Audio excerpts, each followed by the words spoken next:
As we were just looking at on the chart of development, we go through that zygotic period where we increase in number of cells, create a morula, create a blastocyst, and then cells migrate in and create our inner cell mass. So what we're going to do is we're going to then take this inner cell mass and we're going to begin to divide it into types of tissues. And basically what we do to begin with is to create a two-tissued layer embryo that we see right here, which we would call a bilaminar embryo. And two of our basic embryonic tissues that we form first would be ectoderm and endoderm. So in this model, the endoderm is yellow. And what we're going to do with our endoderm is take all the retaining yolk that's left from development and put that yolk that we use for energy, because we still aren't attached to our mom yet, and form this little yolk sac that we're forming. And then what's going to happen with the ectoderm, which is the pink here, is that it's going to begin to give rise to a membrane that's going to surround us called an amnion, and we're going to begin to develop an amniotic cavity out of that process. Okay. So what's going to happen next is we're going to actually have cells that migrate in between the endoderm we see here and the ectoderm we see here, and those cells are going to be called mesoderm. So that we'll end up with three embryonic tissues: endoderm, ectoderm, and a mesoderm sandwiched between. And those three tissues then give us the tissues that we need to begin to construct organs. So we'll move out of our zygotic period into our embryonic period as we begin to develop organ systems. So I'm going to show you that on another model so that we can see how the process actually works. So when we're looking at these two models, then what they've tried to do is they've tried to use yellow again as endoderm, and here we're forming our yolk sac. And then the blue here is our ectoderm, and with the ectoderm we're beginning to form our amniotic sac, amniotic cavity as well. And if we move over here, we can see yellow, which is our endoderm. We can see our blue here at the bottom, which was our ectoderm, and now we see pink cells sandwiched in between those two layers. So we were a bilaminar embryo over here, and we're now a trilaminar embryo over here with endoderm, mesoderm, and ectoderm. Now what's going to happen is the cells that were surrounding us when we formed our inner cell mass here became known as tropoblastic cells, and these tropoblastic cells are going to help form some membranes that surround us. So the tropoblastic cells begin to form this pink membrane that's going to surround us, which is called a chorion. And then as mom's endometrium begins to grow over us, then that triggers the chorion to send out these little extensions that we call chorionic villi.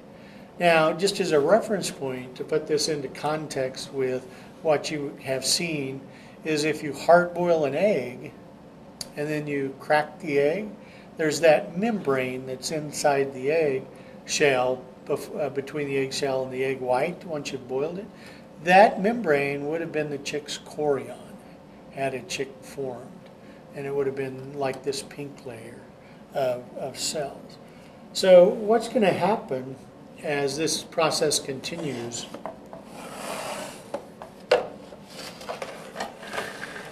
is that as you continue to develop, you're going to use up your yolk, and your yolk sac's going to get smaller and smaller. Your amnion is going to continue to grow around you, so that as you continue to grow, you're going to be covered by your amnion, and the chorion, the pink, is going to surround you as well. Toward the wall of the uterus, you're going to get really long chorionic villi, and you're going to begin to form the placenta. That's going to be your source of nutrient over the next 9 months. And the villi that form toward the uterine cavity are not going to continue to develop.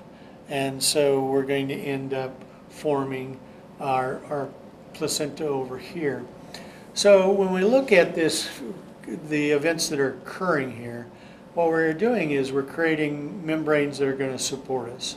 So the chorion will be our outer membrane, our inner membrane will be the amnion, and these two membranes eventually kind of fuse together so that when a woman's water breaks close to the birthing process, these membranes rupture. And what the membranes were doing, the chorion, the amnion, was giving us an aqueous environment to develop in, and the water that comes out is the aqueous environment. So the other membrane that it was formed was our yolk sac. And as we continue to develop, our yolk sac is going to get smaller and smaller because we're going to use up the yolk, and then we're going to transfer to using nutrients that we're getting from mom's blood. Now, near where our anus would form, we're going to get another membrane form that's called the allantois, where this ridge is. And it's a storage area that allows us to store waste products for a little while. And so what's eventually going to happen is the allantois and the chorion are going to help form our placenta, and the other part of the allantois and the yolk sac are going to form our umbilical cord that connects us to our placenta. So if we can see that process occurring in this model here. So as we're looking at this model here, here's our chorion with our chorionic villi. Here's where the wall of the uterus is, and these villi are growing like little roots into the wall of the uterus to make the placenta. Here was where our amnion is going, and as you can see in this one, as you get bigger, the amnion and the chorion eventually come together. Here we can see the allantois and the yolk sac being incorporated into our umbilical cord that's going to connect us to the chorion out here. Over here we can see that our yolk sac is just beginning to be incorporated into this developing umbilical cord, and the allantois that was part of this is helping form part of the placenta out here. What we were just looking at, we can see in this model again, the blue represents our amnion, the pink represents our chorion. We have our little umbilical cord forming, and our placenta is forming right here. So what we're looking at here is the wall of the uterus. So remember when we did the uterus, the surface of the uterus is the perimetrium. The muscular mass of the uterus is the myometrium, and the inner lining of the uterus is the endometrium. So the endometrium helps form the placenta, and the part of the endometrium that's involved in the formation of the placenta is called the deciduous bacillus. And we use the word deciduous because it's going to come off during the birthing process as afterbirth. Because we were once totally engulfed in this endometrium, then as we get bigger and grow out of it, like we see here, endometrial cells get trapped on the surface going around us. So the endometrial cells that are trapped on the surface going around us are called the deciduous capsularis. And it gets its name because it encapsulates us. And then we have a lot of endometrium that's part of the uterus that's not involved in the process. So the endometrium that's not involved in the process is called the deciduous parentalis. And then after we're born, most of this endometrium, all this stuff comes off as afterbirth. So recall that the uterus is combined with the vagina at our cervix here, and we had an external os and an internal os. So to make sure that we have an environment where bacteria, viruses, and sperm don't get up in there and swim around, women get a mucus plug that forms in the cervical canal. And then the mucus plug shuts off the actual ability of anything to get into the uterus from the fornix of the vagina. Then this mucus plug stays in place until you go through the birthing process. Usually when a woman's water breaks, the mucus plug comes out, and then that opens the passageway through which you're eventually going to vacate the body. So when our umbilical cord is forming, what forms are blood vessels, and the blood vessels are going to go out into the placenta. So the thing you have to remember is that the placenta is acting like our lungs at this point in time, and our heart is pumping blood to the placenta, and then blood is being collected from the placenta and returned to our heart.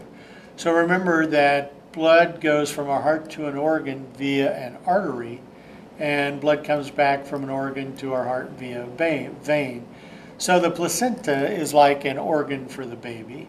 So the heart is pumping deoxygenated blood to the placenta to get oxygenated. So the placental arteries are going to be blue, just like the pulmonary arteries were blue. And the blood is going to be oxygenated within our placenta.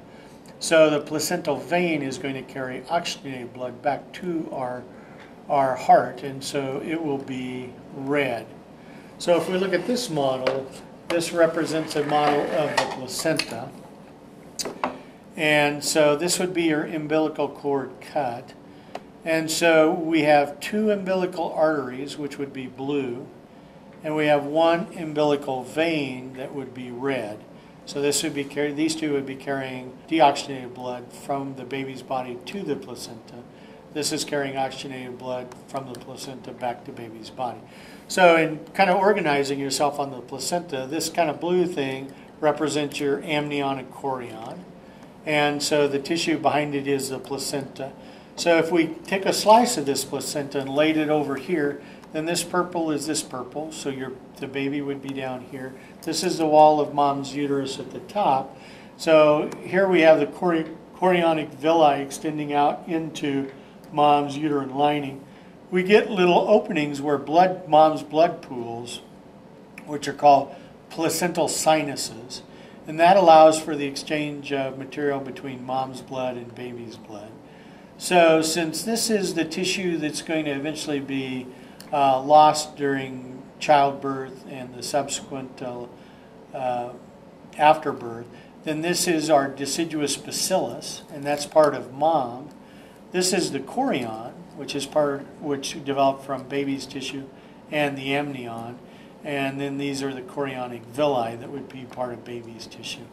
So within the placenta, we have the part of the placenta that contains baby's tissue, and we have the part of the placenta that contains mom's tissue.